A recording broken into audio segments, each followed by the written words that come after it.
Welcome back, Shalligators.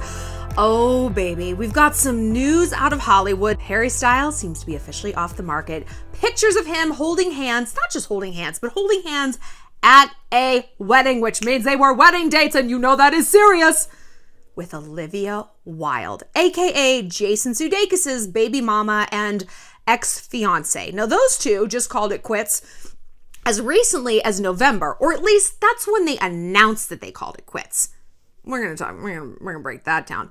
So some people are saying, oh my God, she's jumping into things too soon. Some people are saying, good for you for dating a younger man, girl. Some people are in such denial that these two are a couple. Bless your heart. Just, you know what? Bless your heart. So we're gonna break this down and talk about some lessons we can get. Dating the guy everyone else wants. Dating the popular guy. The good parts, but also the pitfalls and how to manage that. From jealousy to inferiority and everything in between. But before we get started, what's this? What is this? That's right, we've got a new piece. This is a great companion piece to the Revenge Necklace. It's a collaboration with Vault NYC, which is a woman-owned business. I mean, Diana is, she's gone to medical school. She's gone to medical school, and she also runs a jewelry line. So head over to Vault NYC and pick this up before it's all sold out again. Also, be sure to follow me on Instagram. You guys suggested this topic and I let you vote. It was between this or dating younger men.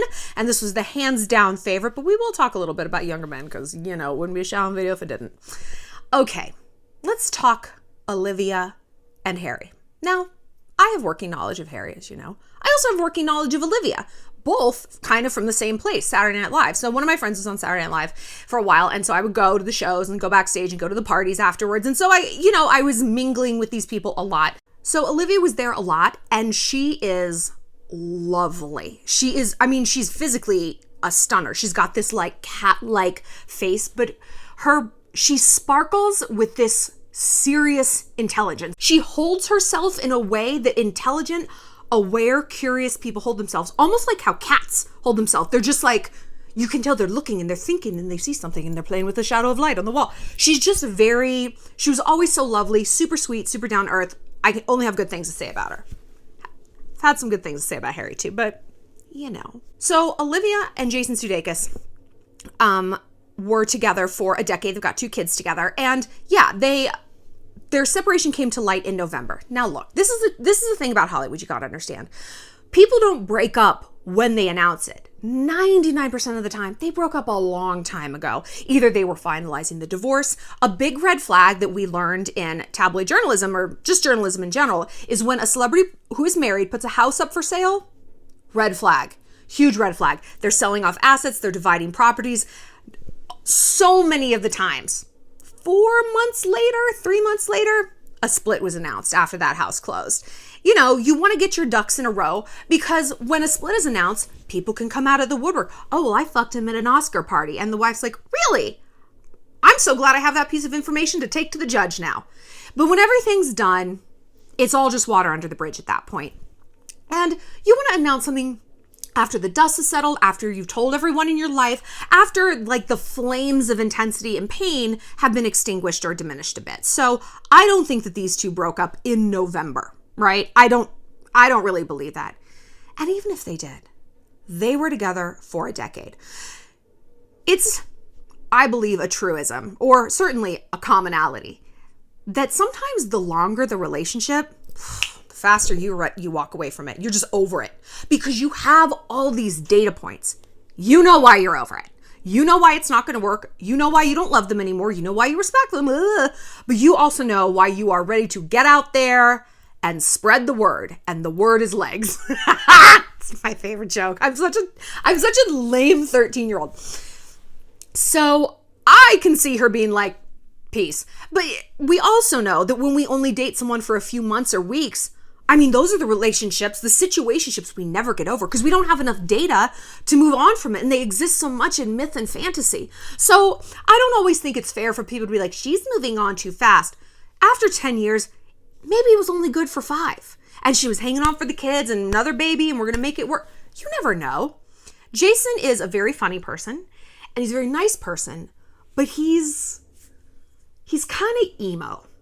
And that can get real old. A lot of funny people are like that. I've always heard like a good comedian looks at the world and sees funny things. A great comedian looks at the world and doesn't. They have like a darkness inside them to clue into the duality and hypocrisy and all of these things that create comedy, truly sharp comedians. So he can be a bit of a handful, and maybe it just ran its course. It's a season. And there's a new season on the horizon. The season of Harry. So these two met on the set of her movie she's directing called Don't Worry, Darling. I like to think it's a British. Don't worry, darling. Don't worry, darling. That doesn't sound as nice. And Harry, it recently was revealed, replaced Shia LaBeouf because Shia was just, I know, I don't really want to do a video on him. He's just, I think he's honestly a very dangerous person. The things I've heard about him, I won't say them here because they're slanderous, but only if they're false, which they're not. But he is a dark, dangerous person. And I don't just mean dangerous to himself. Not when he just needs love. No. So he was a problem on the set of that. And Olivia's the director. She's like, bye. And she replaced him with Harry Styles.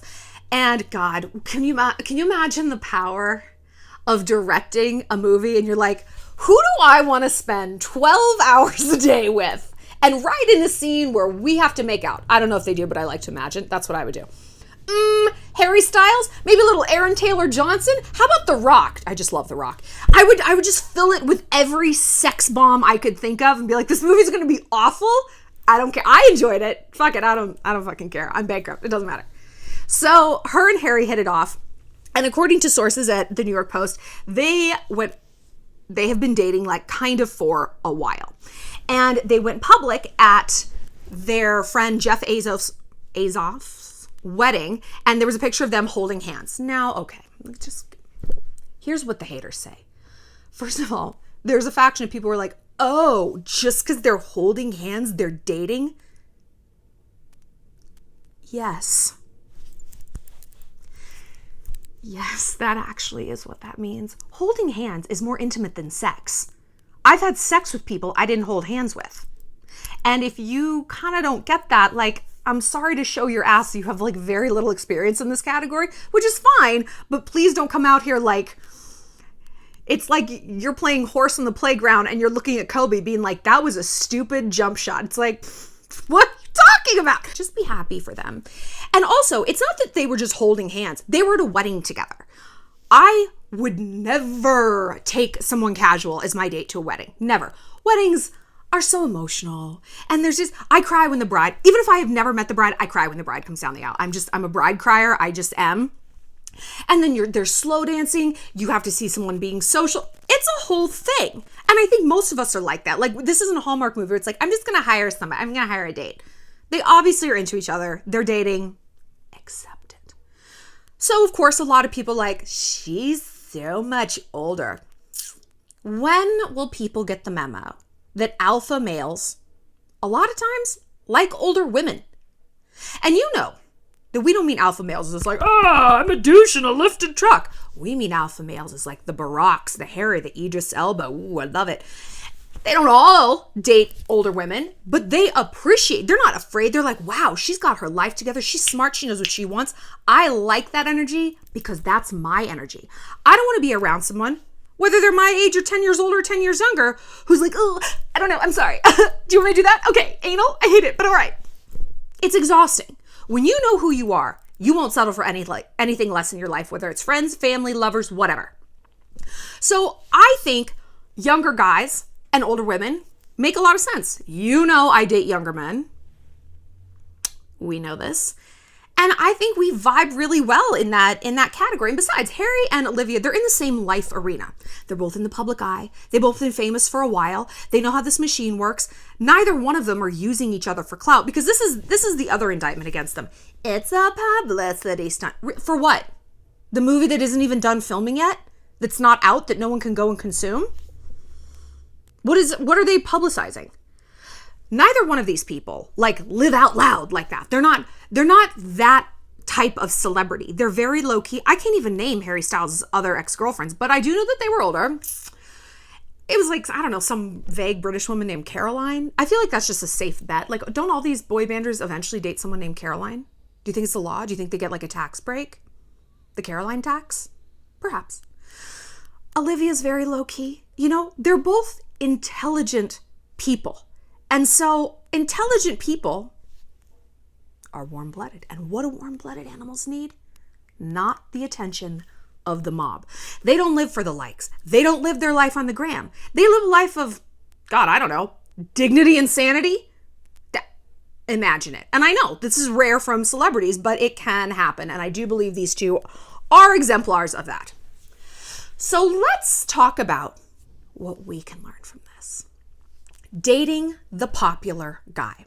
It's something either we want to do or we have done, and maybe it was great and maybe it was terrible. Maybe we're doing it right now and we're like, oh, this is a whole host of problems. And popular means different things based on where you are in your life. When you're in high school, popular is like the lacrosse captain.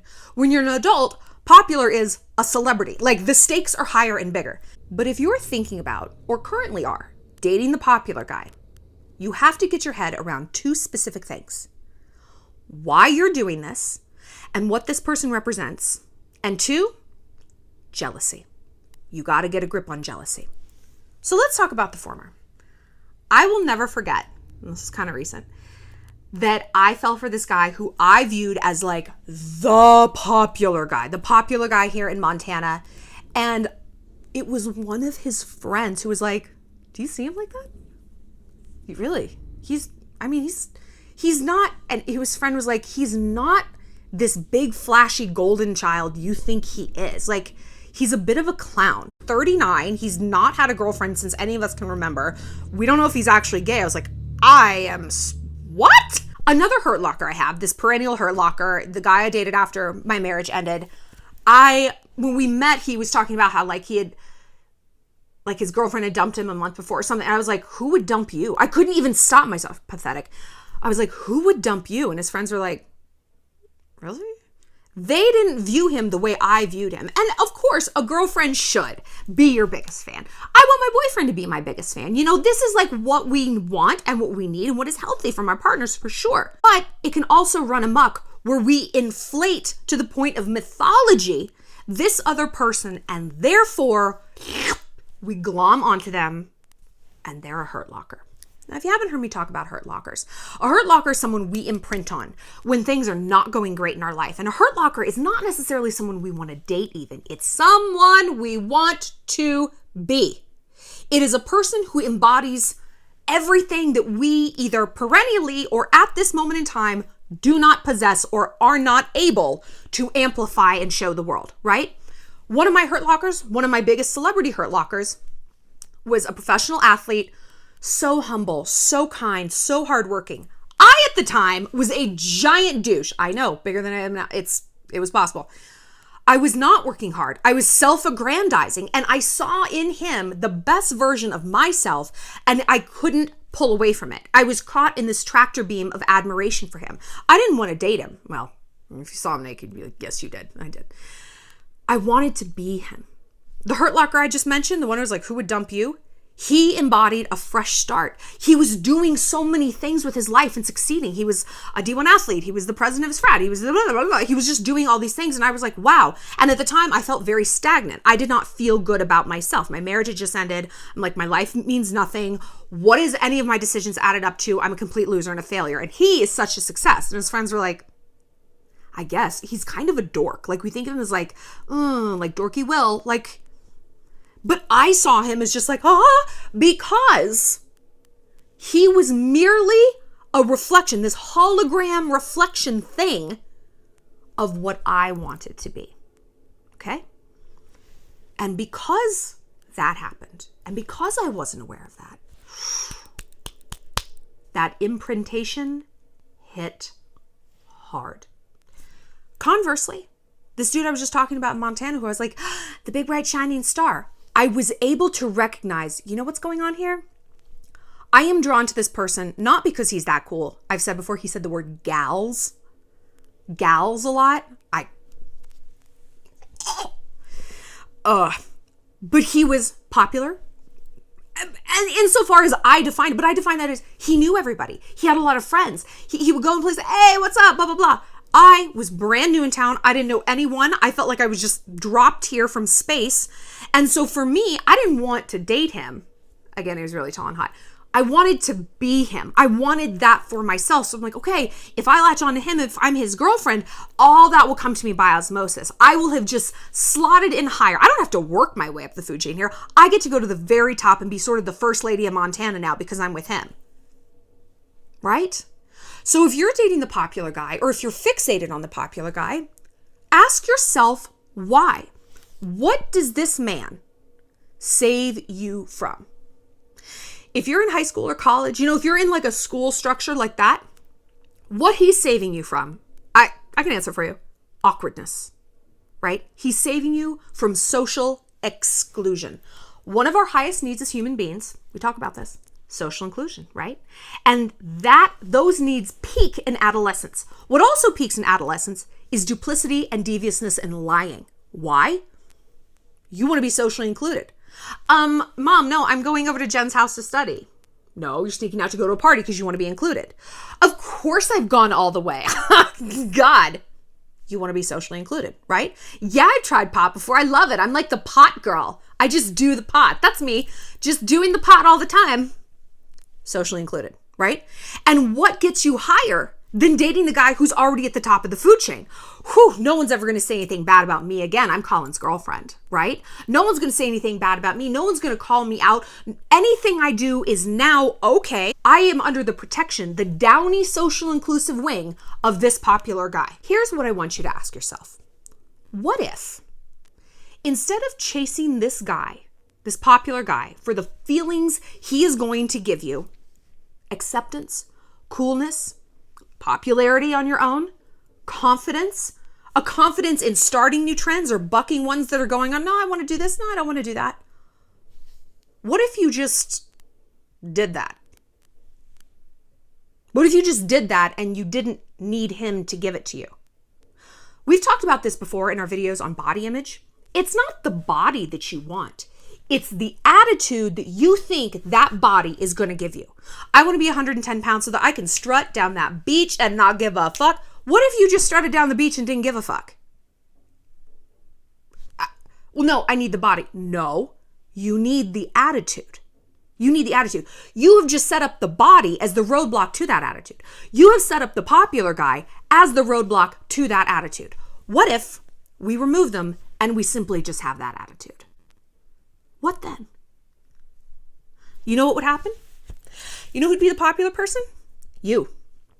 Popularity, many times, certainly as an adult, is strength.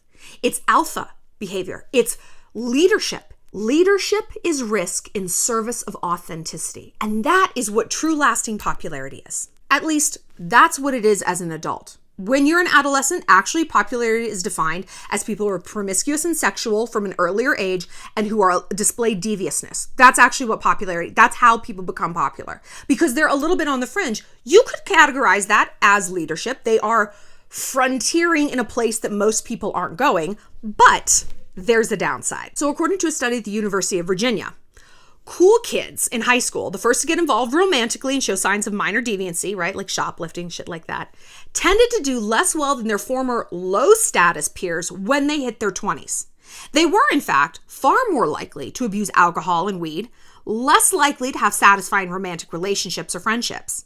Over longitudinal studies of adults, the pursuit of extrinsic goals, so popularity, right? Fame, wealth, power, beauty, these like vanity metrics, the Instagram fame, often lead to discontent, anxiety, and depression.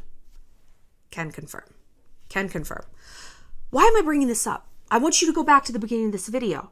Is this popular person actually that popular? And if they are they popular in a healthy way for you?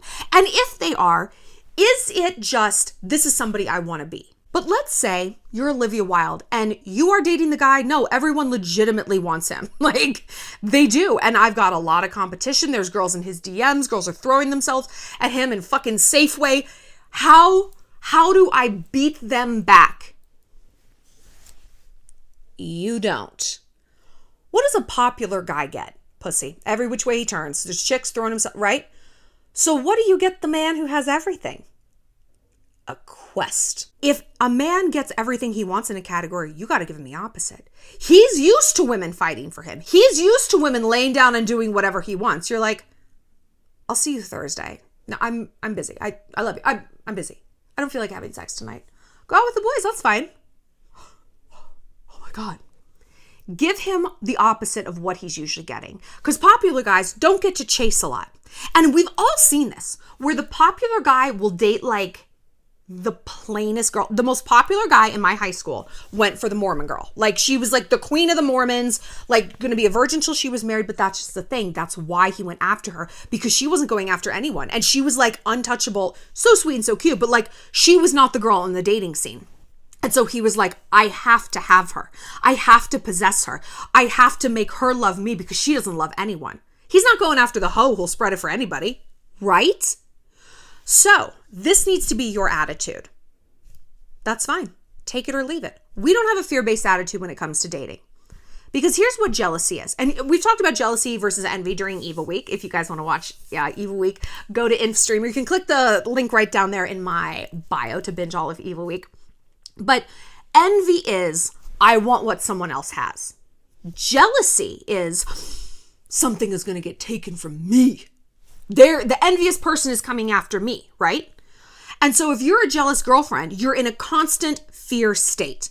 Because what jealousy is a fear of three different things: loss, exclusion, humiliation.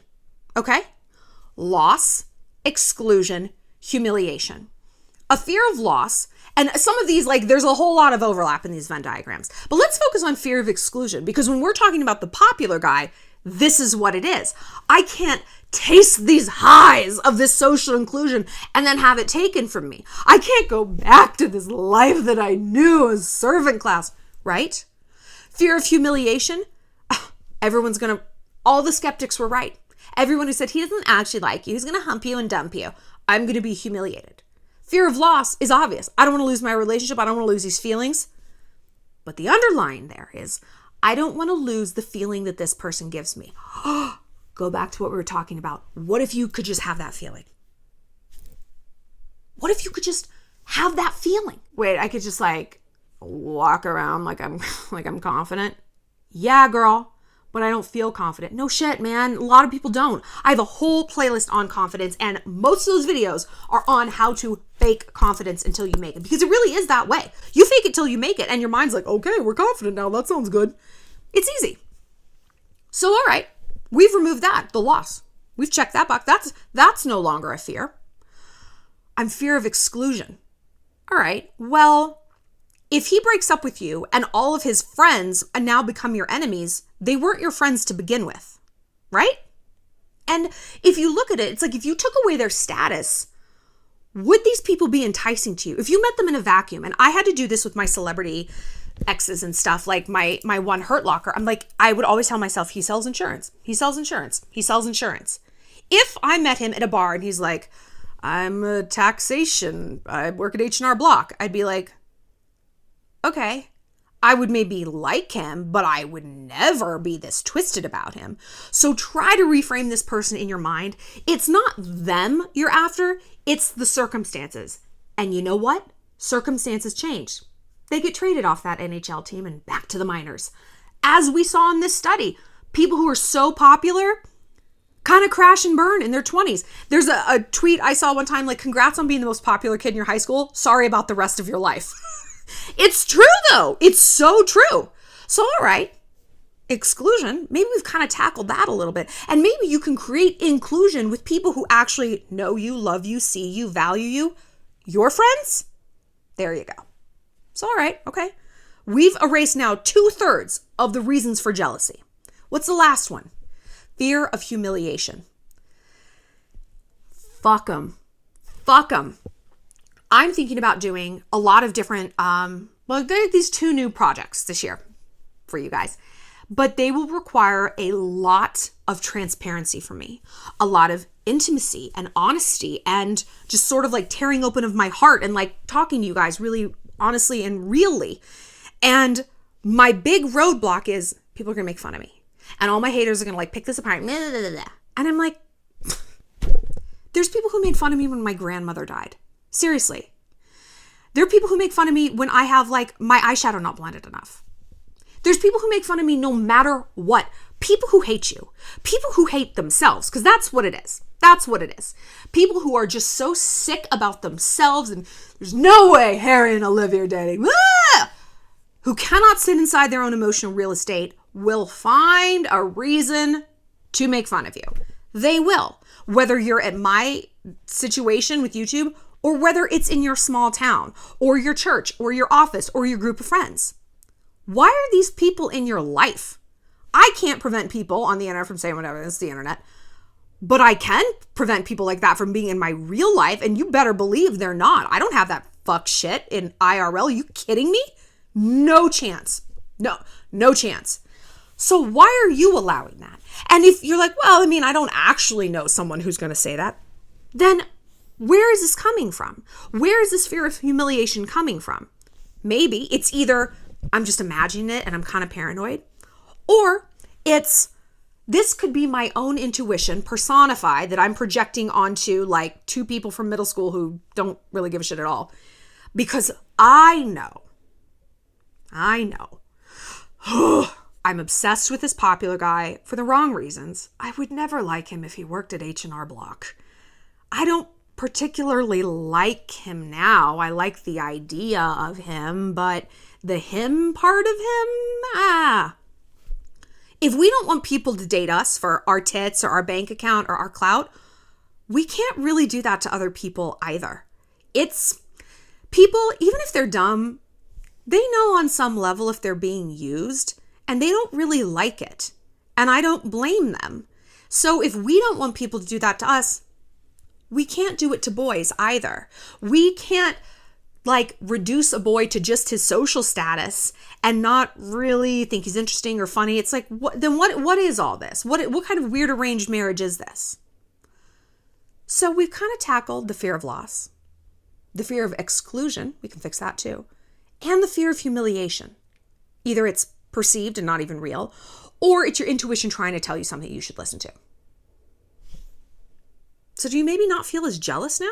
Do you not have this boy, this situation in a death grip? I tell you,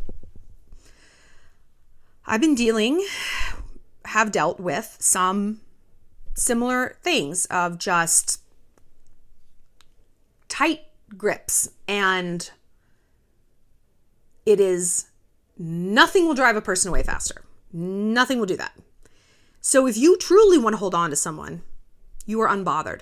One of my friends, she dated a pro soccer player, and I was dating my pro athlete at the time, and I texted her, I was like, how do you deal with everyone wanting your man? Like, what attitude do you take? And she's like, you just act like you're the baddest bitch out there, and it doesn't even faze you. Because all these little skanks want is to feel like you're on their level and you're a combatant. If you look at them, this is the Great Dane and Chihuahua example. Who's barking at who? It's never the Dane barking at the Chihuahua. Never. It's the Chihuahua. Engage, engage, engage. Say you're my equal. And Dane's like, bless your heart. It gives it a sniff and it keeps on going, right? That has to be the vibe too. And you know what, girl? If men leave, they leave. There's more people. And okay, so he's popular now. Like I said, sorry about the rest of your life. I want to know what you guys have to say about Olivia and Harry. I'm happy for them. I think that they're cute. Hated those pants he wore to the wedding. Fucking hated those pants. Aside from that, I think that they're a cute couple. We'll see. We'll see how this turns out. But, you know, she's been in a relationship for 10 years. Go out there and get that young boy. Get him. Eat him up. They're only 10 years apart. It's no big deal. I'll see you later, Shalligators. We'll be back soon.